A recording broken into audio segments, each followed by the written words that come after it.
大家好，我是小晴，欢迎来到国家小事频道。国家的小事，自己的大事。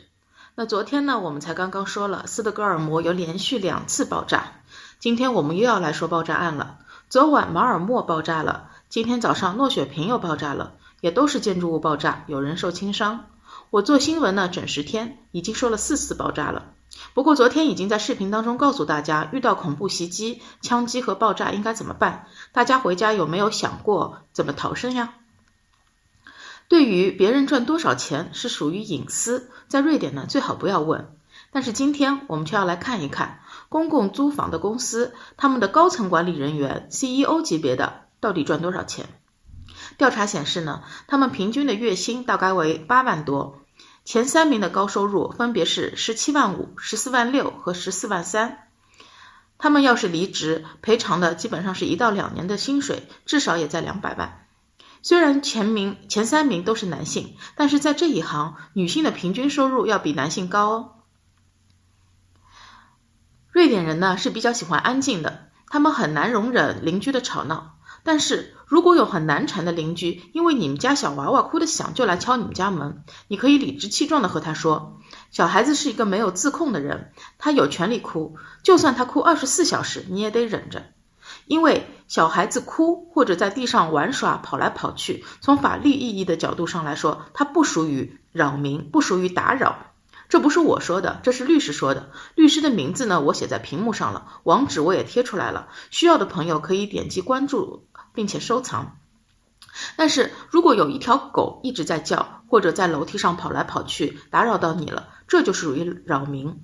当然了，我之前说的可能有点偏激，也有点硬，我们没有必要说的那么绝对，但是你心里知道这个底线就可以了。因为我觉得大多数的中国人还是很有礼貌的，都会尽量安静并且教育好自己的孩子，也没有人会让自己的孩子一直哭。但是如果你碰上胡搅蛮缠的邻居，或者说有一些特殊的针对你的邻居，那你也不要客气，怼回去好了，因为你也不理亏。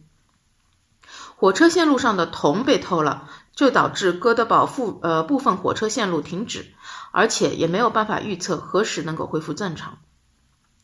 腾讯呢，以每股17克朗的价格买了挪威游戏公司 Funcom 的估值大概在14亿瑞典克朗。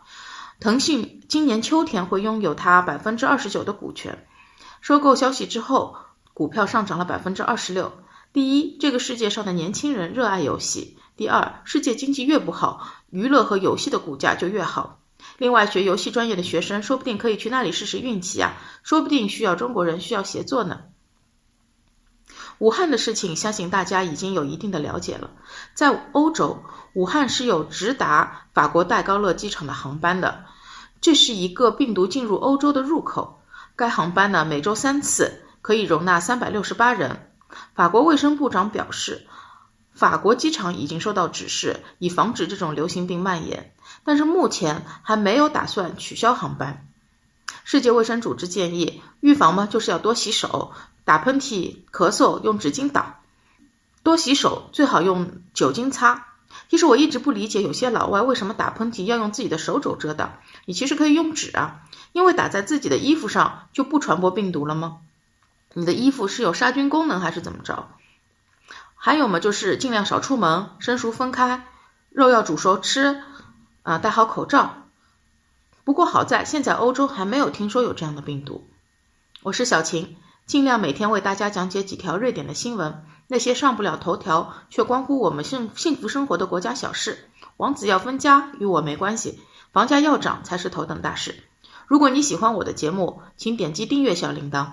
如果你有什么想法或者建议，你也可以留言给我。另外，由于本人水平有限，在翻译过程中可能有些不准确的地方，希望大家指教，谢谢。